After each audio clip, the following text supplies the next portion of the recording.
नमस्कार सत्यपाठ रे स्वतंत्र आलोचना को स्वागत। राज्य रे एबे बिजु जयंती आउ पंचायत राज दिवस पालन को नहीं राजनीति तेजी पूर्वरु प्रति वर्ष मार्च 5 तारिख बिजु पट्टनायक जन्म जयंती रे राज्य स्तरीय पंचायत राज दिवस पालन करा जाउथला किंतु वर्तमान नुआ सरकार याकू बातिल करिसंती। एही दिन जो सरकारी छुट्टी थिला ताकू मध्ये बातिल करछंती। सेपटे याकू बीजेडी विरोध करिछि आउ आसंता काली मार्च 6 तारिख रे राज्यव्यापी विक्षोभ पई मध्ये आह्वान देछि। सेपटे राज्य सरकार पंचायत राज दिवस बातिल करथिले भी बिजु जयंती को महासमारोह रे पालन करबा को घोषणा करछंती। एति पई आज भुवनेश्वर जयदेव भवन रे स्वतंत्र कार्यक्रम रा आयोजन करा जाइछि। मुख्यमंत्री मोहन माझी निजे विरोधी दल नेता नवीन पट्टनायक तथा बिजु जनता दल रो सुप्रीमो को चिट्ठी लेखि के एही कार्यक्रम को आसिया को निमंत्रण मध्ये करछंती। पूरा घटनाक्रम को नहीं आलोचना करबा हम सहित भारतीय जनता पार्टी मुखपात्र श्रीयुक्त अनिल विश्वाल जोड़ी होती। श्रीयुक्त विश्वाल स्वागत कर आलोचना को।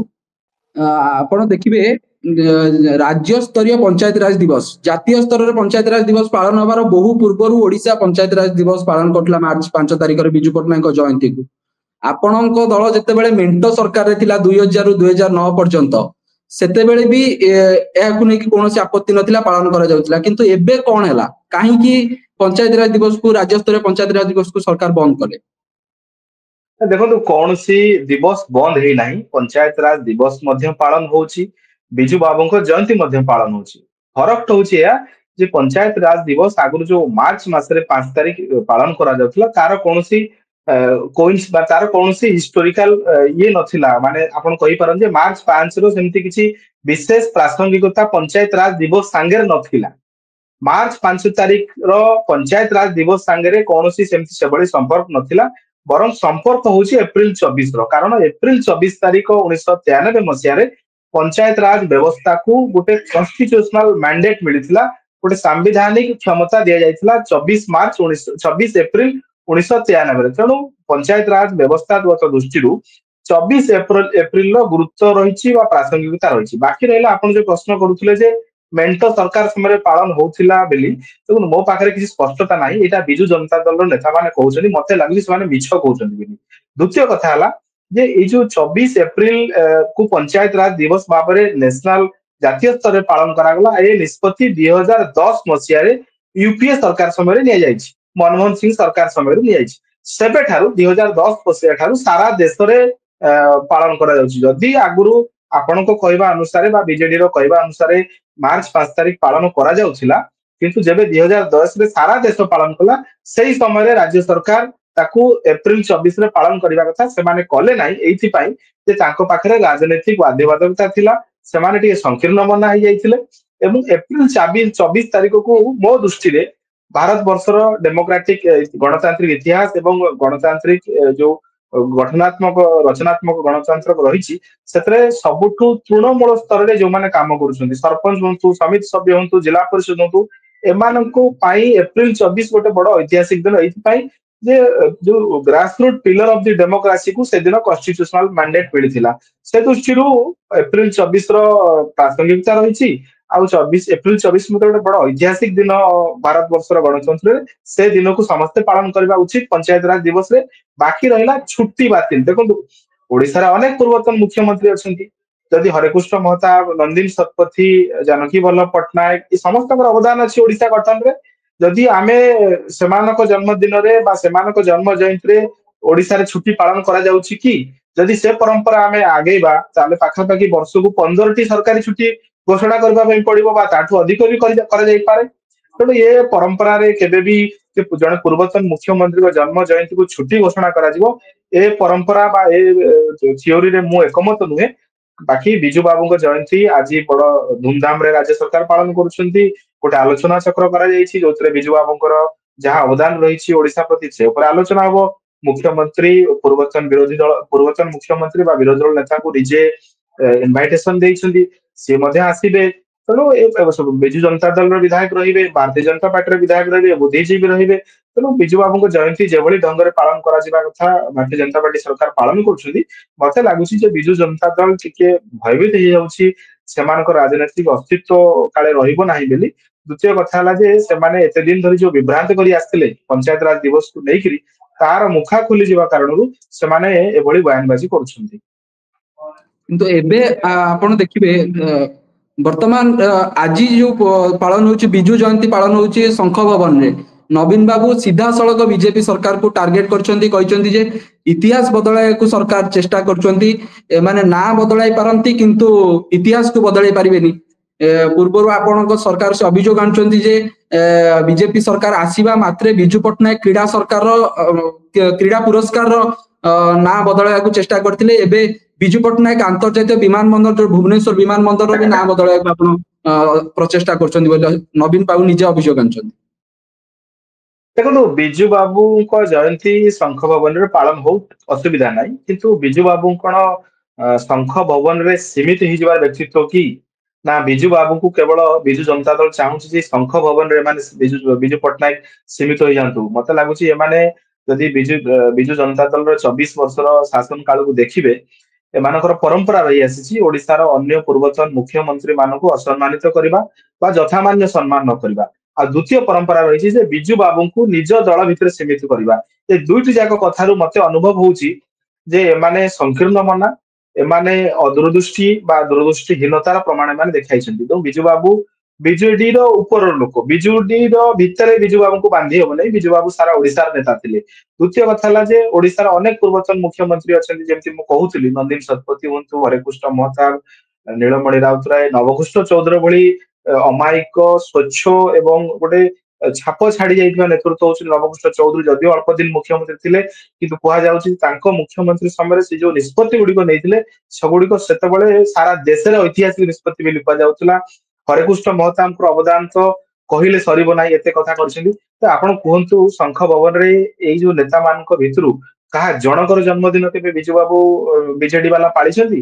ନବୀନ ବାବୁ କେବେ ଥରେ ଯାଇକିରି କାହା ଫୁଲମାଳ ଦେଇଛନ୍ତି କାହା ପାଖରେ? ନା ନବୀନ ବାବୁ ଏଭଳି ରାଜ୍ୟସ୍ତରୀୟ ପ୍ରୋଗ୍ରାମ କରିଛନ୍ତି କାହା ଜନ୍ମ ଜୟନ୍ତୀରେ? ତେଣୁ ଭାରତୀୟ ଜନତା ପାର୍ଟି ପୂଜ୍ୟ ପୂଜାରେ ବିଶ୍ୱାସ କରି ଆସିଛି। ଆପଣଙ୍କୁ ମୁଁ ଦୁଇ ତିନୋଟି ଉଦାହରଣ ଦେବାକୁ ଚାହୁଁଛି। ଆପଣ ଯୁବ ସାମ୍ବାଦିକ ଅଛନ୍ତି, ପଢାପଢି ଭଲ କରନ୍ତି, ଭଲ ତଥ୍ୟ ସବୁବେଳେ ରଖନ୍ତି ଗଣମାଧ୍ୟମରେ। ଦେଖନ୍ତୁ ବାବା ସାହେବ ସର୍ଦ୍ଦାର ବଲ୍ଲଭ ଭାଇ ପଟେଲଙ୍କ ଜୟନ୍ତୀ ଦେଶରେ ପାଳନ ହଉନଥିଲା। ମୋଦୀ ସରକାର ଆସିବା ପରେ ରାଷ୍ଟ୍ରୀୟ ଏକତା ଦିବସ ଭାବରେ ପ୍ରଥମ ଥର ପାଇଁ ସରକାରୀ ସ୍ତରରେ ପାଳନ କରାଗଲା। ନେତାଜୀ ସୁଭାଷ ବୋଷଙ୍କ ଜୟନ୍ତୀ ସରକାରୀ ସ୍ତରରେ ପାଳନ ହଉଥିଲା, ଘରୋଇ ଭାବରେ ପାଳନ ହଉଥିଲା, ବିଭିନ୍ନ ବ୍ୟକ୍ତି ବିଶେଷ କରୁଥିଲେ, ବିଭିନ୍ନ ଅନୁଷ୍ଠାନ କରୁଥିଲେ, କିନ୍ତୁ ସରକାରୀ ସ୍ତରରେ ପ୍ରଥମ ଥର ପାଇଁ 2020 ଅଫିସିଆଲି ପାଳନ ହେଲା। ପରମ୍ପରା ଭାରତୀୟ ଜନତା ପାର୍ଟି ପୂଜ୍ୟ ପୂଜାର ପରମ୍ପରାରେ ବିଶ୍ୱାସ କରି ଆସିଛି। ଆମେ ସମସ୍ତଙ୍କୁ ସମ୍ମାନ ଦେବାର ବିଶ୍ୱାସ କରିଛୁ। ତେଣୁ ବିଜୁ ଜନତା ଦଳ, ମୁଁ ଯୋଉ କଥା ଆଗରୁ କହୁଥିଲି ଯେ ସେମାନେ ଯୋଉ ବିଭ୍ରାନ୍ତି କରୁଥିଲେ ଆଉ ତାଙ୍କର ଯୋଉ ରାଜନୈତିକ ଅସ୍ତିତ୍ୱ ସେ ସଙ୍କଟରେ କାଳେ ପଡିବ, ସେ ଭୟରେ ସେମାନେ ଭୟଭୀତ ଅଛନ୍ତି। ତେଣୁ ଏକୁ ନେଇକରି ଓଡିଶାବାସୀ ଜାଣିଛନ୍ତି ସତ କଣ, ଓଡିଶାବାସୀ ଜାଣିଛନ୍ତି ବିଜେଡିର ରୂପ କଣ, ବିଜେଡିର ଅସଲ ଚେହେରା ଜାଣିଛନ୍ତି। ସେଥିରେ ବହୁତ କିଛି ଚିନ୍ତିତ ହବାର ନାହିଁ। ନିଶ୍ଚିତ ଭାବରେ ଆପଣ ଯୋଉ କଥା କହିଲେ ଯେ ବିଜୁ ବାବୁ ଓଡିଶାର ଅନ୍ୟତମ ସବୁଠାରୁ କହିବାକୁ ଗଲେ ଅନ୍ୟତମ ବଡ ନେତା ବିଜୁ ପଟ୍ଟନାୟକ, କିନ୍ତୁ ବିଜୁ ଜନତା ଦଳ ତାଙ୍କରି ନାଁରେ ଦଳ ତିଆରି ହେଲା। ସରକାରକୁ ଯେତେବେଳେ ଆସିଲେ ଆପଣ ଦେଖିବେ ମାନେ ନବୀନ ପଟ୍ଟନାୟକ ସରକାରର 90%ରୁ ଅଧିକ ଯୋଜନା ବିଜୁ ପଟ୍ଟନାୟକଙ୍କ ନାଁରେ। ଇଏ ବିଜୁ ପଟ୍ଟନାୟକଙ୍କୁ ହିଁ ଗୋଟେ ବ୍ରାଣ୍ଡ କରିଦେଇଥିଲେ, ମାନେ ବିଜେଡିର ସେଇଟା ବ୍ରାଣ୍ଡ ଭାବରେ ତାଙ୍କୁ ବ୍ୟବହାର କରୁଥିଲେ। ଆପଣ ବି ସେଇଟା ନିଜେ କହିଲେ ଯେ ବିଜୁ ପଟ୍ଟନାୟକଙ୍କୁ ତାଙ୍କ ଦଳ ଭିତରେ ସେ ସୀମିତ କରିଦେଇଥିଲେ। ବିଜୁ ପଟ୍ଟନାୟକ କହିଲେ ବିଜେଡି, କିନ୍ତୁ ସେଇଥିପାଇଁ ବିଜେପି ଏବେ ବିଜୁ ପଟ୍ଟନାୟକଙ୍କ ଉପରେ ମାନେ ଆରମ୍ଭ କରିଛି କି ଆଟାକ ଆରମ୍ଭ କରିଛି କି, ମାନେ ବିଜୁଙ୍କୁ ଆଟାକ କଲେ ବିଜେଡି ଏକାତରେ ଧରାଶାୟୀ ହୋଇଯିବ। ନାଇଁ ନାଇଁ ନାଇଁ ନାଇଁ, ଆଦୌ ନୁହେଁ, ସେଭଳି କଥା କିଛି ନାହିଁ। ଆମେ ତ ଆଜି ଆପଣ ସନ୍ଧ୍ୟା ମୁଖ୍ୟମନ୍ତ୍ରୀ ଉପସ୍ଥିତ ରହୁଛନ୍ତି, ବିଧାୟକ ରହୁଛନ୍ତି, ତେଣୁ ବିଜୁ ବାବୁଙ୍କୁ ଆଟାକ କରିବାର କୌଣସି କାରଣ ନାହିଁ। ଦ୍ୱିତୀୟ କଥା ହେଲା, ମୁଁ ଗୋଟେ ପଲିଟିକାଲ କଥା ଆପଣଙ୍କୁ ପ୍ରଶ୍ନ ପଚାରୁଛି, ଯୋଉଟା ବିଜୁ ଜନତା ଦଳ ପାଖରେ ମୋର ପ୍ରଶ୍ନ ରହିବ ସ୍ୱାଭାବିକ ଭାବରେ, ଯେ ଏମାନେ 24 ବର୍ଷ ମୁଖ୍ୟମନ୍ତ୍ରୀ ରହିଲେ, 24 ବର୍ଷ ଶାସନରେ ରହିଲେ, କିନ୍ତୁ 24 ବର୍ଷ ଶାସନରୁ ଗଲା ପରେ ଏମାନଙ୍କ ପାଖରେ ଦେଖେଇଲା ଭଳି କିଛି ଜିନିଷ ନାହିଁ। କଣ ଅଛି? ସେଇ ବିଜୁ ବାବୁ, ଯୋଉ ବିଜୁ ବାବୁଠୁ ଏମାନେ ଦଳ ଆରମ୍ଭ କରିଥିଲେ, ଯୋଉ ବିଜୁ ବାବୁଙ୍କ ନାଁରେ ଏମାନେ ଆରମ୍ଭ କରିଥିଲେ। 24 ବର୍ଷ ଶାସନରେ ରହିଲେ, ବହୁତ ଟଙ୍କା କମେଇଲେ, ବହୁତ କୋଠା ବାଡି କଲେ, ବଡ ଗାଡି କିଣିଲେ। 24 ବର୍ଷ ପରେ ଯେତେବେଳେ ଓଡିଶା ଲୋକଙ୍କ ପାଖରେ ଏମାନେ ଦେଖାଇଲା ଭଳି କଣ ଜିନିଷ ଅଛି, ସେମାନେ ସେଇ ବିଜୁବାବୁ ପାଖରେ ହିଁ ଅଟକି ଯାଉଛନ୍ତି। ତା ମାନେ 24 ବର୍ଷରେ ବିଜେଡି ସେଭଳି କିଛି କରିନି ଯୋଉଥିରେ ନିଜର ଓନ୍ ବ୍ରାଣ୍ଡ ଆଇଡେଣ୍ଟିଟି ତିଆରି ହବ, ଯେ ବିଜେଡି ପାଇଁ ଲୋକ ରହିବେ ବା ବିଜେଡି କିଛି ଦେଖେଇଲା ଭଳି ଜିନିଷ ମତେ ଲାଗୁଛି କରିନାହିଁ। ସେଭଳି ତାଙ୍କ ନେତା ମାନଙ୍କୁ ହୃଦବୁଦ ହଉଛି। ତାମାନେ ଏଇଟା କଣ ଦର୍ଶଉଛି? ଏଇଟା ଦର୍ଶଉଛି ଯେ ବିଜୁ ଜନତା ଦଳ କିଭଳି ଭାବରେ ଗୋଟେ ପଲିଟିକାଲ କାଲସନେସ୍ ରେ ପରିଣତ ହେଇଛି ବା ବିଜେଡି ପାଖରେ ସେଭଳି କିଛି ନାହିଁ ଏକ୍ସପେକ୍ଟ ବିଜୁ ପଟ୍ଟନାୟକ। ଏବଂ ମୁଁ ଏଗେନ ମଧ୍ୟ କହୁଛି ବିଜୁ ବାବୁ କୁ କୌଣସି ଦଳ ଭିତରେ କେହି ବାନ୍ଧିବା ଉଚିତ ନୁହଁ। ଯଦି ବିଜେଡି ବାନ୍ଧୁଛି ସେଇଟା ନିନ୍ଦନୀୟ ଏବଂ ବାନ୍ଧି ଆସିଛି। ବିଜେଡି ମଧ୍ୟ ବିଜୁ ବାବୁଙ୍କୁ ନେଇକରି ବଡ ଆଗକୁ ଯିବା ଦରକାର। ବିଜୁ ବାବୁ ବିଜେଡିର ଉପରେ, ବିଜୁ ବାବୁ ସାରା ଓଡିଶାର ନେତା, ବିଜୁ ବାବୁ ଓଡିଶା ପ୍ରତି ଅନେକ କଥା କରିଛନ୍ତି, ତେଣୁ ତା ଉପରେ ବିତର୍କ ହବା ଦରକାର। ବିଜୁ ଜନତା ଦଳ ତ ଆଶ୍ଚର୍ଯ୍ୟ ଯେ ଅନେକ ବଡ ବଡ ନେତା ମାନେ ଯୋଉଭଳି ଭାବରେ ତର୍କ କରୁଛନ୍ତି ମତେ ଏଇଟା ଦୁଃଖ ଦଉଛି। ବାକି ରହିଲା ଯୋଉ ପଞ୍ଚାୟତ ରାଜ ବ୍ୟବସ୍ଥା, ପଞ୍ଚାୟତ ରାଜ ବ୍ୟବସ୍ଥାରେ ଯଦି ଆପଣ ଇତିହାସକୁ ଯିବେ, ଓଡିଶାରେ 1961 ମସିହା ବେଳେ 500 ପଞ୍ଚାୟତ ଥିଲା। 500 ପଞ୍ଚାୟତରେ ଓଡିଶାରେ ସେତେବେଳେ ପଞ୍ଚାୟତ ବ୍ୟବସ୍ଥାରେ ନିର୍ବାଚନ ହେଇଛି। 1968 ମସିହାରେ ଓଡିଶା ଜିଲ୍ଲା ପରିଷଦ ଆକ୍ଟ ଆସିଛି, ସେତେବେଳେ ଜିଲ୍ଲା ପରିଷଦ ନିର୍ବାଚନ ହେଇଛି। ତେଣୁ ଯୋଉ କୁହାଯାଉଛି ଯେ 90 ମସିହାରେ ଓଡିଶାରେ ପଞ୍ଚାୟତ ରାଜ ବ୍ୟବସ୍ଥା ଆରମ୍ଭ ହେଲା, ଏଟା ଗୋଟେ ମିଛ କଥା। ତା 30 ବର୍ଷ ପୂର୍ବରୁ ଓଡିଶାରେ ପଞ୍ଚାୟତ ରାଜ ବ୍ୟବସ୍ଥା ଆରମ୍ଭ ହେଇଥିଲା। ତା ପୂର୍ବରୁ ରାଜସ୍ଥାନ, ବିହାର ଅନେକ ରାଜ୍ୟରେ ପଞ୍ଚାୟତ ରାଜ ବ୍ୟବସ୍ଥା ହେଇଥିଲା। ଫରକ ହଉଛି ଏହା ଯେ 1993 ମସିହାରେ କନଷ୍ଟିଟ୍ୟୁସନାଲ ମ୍ୟାଣ୍ଡେଟ ସାରା ଦେଶରେ ମିଳିଲା। ସେଇଦିନ ଏପ୍ରିଲ 24 ଯେହେତୁ ଗୋଟେ ବହୁତ ବଡ ଐତିହାସିକ ଦିନ, ଡେମୋକ୍ରାଟିକ ସେଟଅପର ଯୋଉଟା ତୃଣମୂଳ ସ୍ତରର ଜନପ୍ରତିନିଧି ମାନଙ୍କୁ ଗୋଟେ ସାମ୍ବିଧାନିକ କ୍ଷମତା ଦାୟିତ୍ୱ ମିଳିଲା, ସେଇ ଦିନଟିକୁ ସାରା ଦେଶ ପାଳନ କରୁଛି ପଞ୍ଚାୟତ ରାଜ ଦିବସରେ। ଏବଂ ଏହି ଦିନ ଆଲୋଚନା ହଉଛି ସାରା ଭାରତରେ, ସବୁ ପଞ୍ଚାୟତରେ, ସବୁ ସ୍ଥାନରେ ଯେ ଏଇ ପଞ୍ଚାୟତ ରାଜ ବ୍ୟବସ୍ଥାଟା କଣ, ଏଇ ବ୍ୟବସ୍ଥା କିଭଳି ଆହୁରି ସଶକ୍ତ ହବ। ତେଣୁ ମୁଁ ଭାବୁଛି ମୋ ମତରେ ଯେ ସବୁ ରାଜନୈତିକ ଦଳ ମାନେ ବିବାଦ ନକରି ଯେ 5ରେ ହବ କି 24ରେ ହବ, ବରଂ ଏପ୍ରିଲ 24ରେ ଏଇ ଦିନର କିଭଳି ଭଲ ଭାବରେ ପାଳନ ହବ, ପଞ୍ଚାୟତ ରାଜ ଦିବସ ପାଳନ ବେଳେ କିଭଳି ପଞ୍ଚାୟତର ସମସ୍ୟା, ପଞ୍ଚାୟତ କିଭଳି ଆହୁରି ଆଗକୁ ଯିବ, ପଞ୍ଚାୟତ ବ୍ୟବସ୍ଥା କିଭଳି ଆହୁରି ସଶକ୍ତ ହବ, ଜନପ୍ରତିନିଧି ମାନେ କିଭଳି ସ୍ୱତନ୍ତ୍ର କାମ କରିବେ, ସରକାରୀ କାମ, ସରକାରୀ ଯୋଜନା କିଭଳି ଲୋକଙ୍କ ପାଖରେ ପହଞ୍ଚିବ, ତା ଉପରେ ରାଜନୈତିକ ଦଳ ମାନେ ଫୋକସ କରିବା ଉଚିତ। ଯଦି ସେଭଳି କରିବେ, ବିଜେଡି ଗୋଟେ ବିରୋଧୀ ଦଳ, ସେ ମଧ୍ୟ ଯଦି ଫୋକସ କରିବ, ଭାରତୀୟ ଜନତା ପାର୍ଟି, କଂଗ୍ରେସ ସମସ୍ତେ ଯଦି ସେଇ ଦିନଟାକୁ ଗୋଟିଏ ପ୍ରକାର ବାତାବରଣ ଆଲୋଚନା କରାଯାଏ, ମତେ ଲାଗୁଛି ଗଣତନ୍ତ୍ର ସୁଦୃଢ ହବ, ଓଡିଶା ଲୋକଙ୍କର ଲାଭ ହବ। ରାଜନୀତିରୁ ଉର୍ଦ୍ଧ୍ୱରେ ରହିକି କରିବା। ତ ଶେଷ ପ୍ରଶ୍ନ, ଯାହା ରାଜ୍ୟସ୍ତରୀୟ ଯୋଉ ବିଜୁ ଜୟନ୍ତୀ ସମାରୋହକୁ ନେଇକି ଗତକାଲି ମୁଖ୍ୟମନ୍ତ୍ରୀ ନିମନ୍ତ୍ରଣ କରିଛନ୍ତି ନବୀନ ପଟ୍ଟନାୟକଙ୍କୁ, ତାକୁ ନେଇକି ବିଜେଡି ମଧ୍ୟ ଆପତ୍ତି ଉଠେଇଛି ନିମନ୍ତ୍ରଣର ପ୍ରୋସେସକୁ ନେଇକି। ସଞ୍ଜୟ ଦାସବର୍ମା ଯେ ଅଭିଯୋଗ କରିଛନ୍ତି ଯେ ଶେଷ ମୁହୂର୍ତ୍ତରେ ଡ୍ୟାମେଜ କଣ୍ଟ୍ରୋଲ ପାଇଁ ଏଇଭଳିଆ ଗୋଟେ ହ୍ୱାଟ୍ସଆପ ରେ ପଠେଇ ଦିଆଯାଇଛି ନିମନ୍ତ୍ରଣ। ଅବଶ୍ୟ ଏହାକୁ ଆଇନ ମନ୍ତ୍ରୀ ଯିଏ ରହିଛନ୍ତି ପୃଥ୍ୱୀରାଜ ହରିଚନ୍ଦନ ଏହାକୁ ଖଣ୍ଡନ କରିଛନ୍ତି ଯେ ମାନେ ସଠିକ ମେସେଞ୍ଜରରେ ପଠାଯାଇଛି ନିମନ୍ତ୍ରଣ। କିନ୍ତୁ ବିଜେଡି, ବିଜୁ ପଟ୍ଟନାୟକଙ୍କ ଯୋଉ ସମାରୋହକୁ ଏକ ରାଜନୀତିରୁ ଉର୍ଦ୍ଧ୍ୱରେ ରହିକି, ଆପଣଙ୍କୁ ଲାଗୁନି ନବୀନ ପଟ୍ଟନାୟକ ଆସିବା ଦରକାର ଏ ସମାରୋହକୁ? ଆଜିର ସମାରୋହ ନିଶ୍ଚିତ ଭାବରେ ଯଦି ସତରେ ବିଜୁ ବାବୁଙ୍କ ପ୍ରତି ନବୀନ ବାବୁଙ୍କର ସମ୍ମାନ ଥିବ, ବିଜୁ ଜନତା ଦଳର ଅନ୍ୟ ବିଧାୟକ ମାନଙ୍କର ସମ୍ମାନ ଥିବ, ସେମାନେ ନିଶ୍ଚିତ ଭାବରେ ଆଜି ବିଜୁ ବାବୁଙ୍କ ରାଜ୍ୟସ୍ତରୀୟ ଯୋଉ ଜୟନ୍ତୀ ହବ, ପାଳନ କରାଯିବ, ସେଥିରେ ସେମାନେ ଆସିବେ। ଯଦି ସେମାନେ ନ ଆସିବେ, ଏଇଟା ପ୍ରମାଣିତ ହେଇଯିବ ଯେ ସେମାନଙ୍କ ପାଇଁ ବିଜୁ ବାବୁ ବଡ ନୁହଁ, ବିଜୁ ବାବୁଙ୍କ ନାଁରେ ରାଜନୀତି କରିବାଟା ସେମାନଙ୍କ ପାଇଁ ବଡ। ଆଜି ତ ନବୀନ ବାବୁ ବହୁତ ବଡ ସିଡ୍ୟୁଲରେ ନାହାନ୍ତି, ଆପଣ ତ ସାମ୍ବାଦିକ ଅଛନ୍ତି, ନବୀନ ବାବୁ ତ ଆଜି କୋଉଠି ବହୁତ ପବ୍ଲିକ ମିଟିଂ ରଖିନାହାନ୍ତି, ବହୁତ ବ୍ୟସ୍ତ କାର୍ଯ୍ୟକ୍ରମ ନାହିଁ, ଘରେ ତ ଅଛନ୍ତି, ଆସିବା ଜରୁରୀ।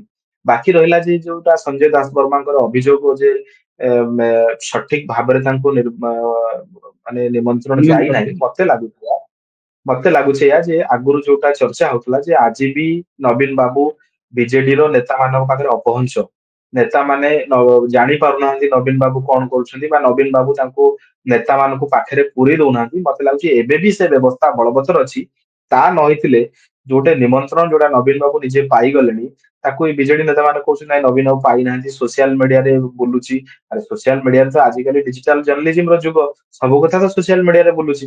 ତେଣୁ ନବୀନ ବାବୁ ନିମନ୍ତ୍ରଣ ପାଇଛନ୍ତି, ନବୀନ ବାବୁ ମନା କଲେଣି କି ଯେ ନାଇଁ ମତେ ନିମନ୍ତ୍ରଣ ମିଳିନାହିଁ? ଏମାନେ ମନା କରୁଛନ୍ତି, ବିଜେଡିର ନେତାମାନେ ମନା କରୁଛନ୍ତି। ତା ମାନେ ହେଲା ଯେ ନବୀନ ନିବାସରେ କଣ ହଉଛି, ନବୀନ ବାବୁ ପାଖରେ କୋଉ ଚିଠି ପହଞ୍ଚୁଛି, ଏକଥାର ଖୋଜ ଖବର ବିଜେଡି ପାଖରେ, ବିଜେଡିର ନେତାମାନଙ୍କ ପାଖରେ ନାହିଁ। ଏବଂ ନବୀନ ବାବୁ ମଧ୍ୟ ଏଇ ଯୋଉ ସଞ୍ଜୟ ଦାସ ବର୍ମା ହୁଅନ୍ତୁ ବା ଅନ୍ୟ ନେତାମାନେ ହୁଅନ୍ତୁ, ତାଙ୍କୁ ନବୀନ ବାବୁ ବୋଧେ ବହୁତ ପ୍ରଶ୍ରୟ ଦଉନାହାନ୍ତି ବା ବହୁତ ଖୋଜ ଖବର ଦଉନାହାନ୍ତି। ତେଣୁ ଏମାନେ ଯେହେତୁ ଖବର ପାଉନାହାନ୍ତି, ଏଭଳି ବିଭ୍ରାନ୍ତିକାରୀ ମନ୍ତବ୍ୟ ଗଣମାଧ୍ୟମ ଦଉଛନ୍ତି, ଲୋକ ଓଷା ମଧ୍ୟ ହେବେ, କଣ କିଏ କରିପାରିବ?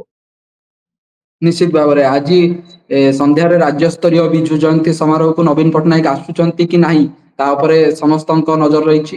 ଏ ପ୍ରସଙ୍ଗରେ ଆମ ସହିତ ବିସ୍ତୃତ ଭାବରେ राज्य बीजेपी मुखपात्र श्रीयुक्त अनिल विश्वाल आलोचना करथिले। श्रीयुक्त विश्वाल आलोचना पाई बहुत बहुत धन्यवाद। ए अध्याय को एठी रखुछु। ए संपर्क अधिक खबर हम आगो को मध्ये आपन पाखरे पहुंचे। नमस्कार।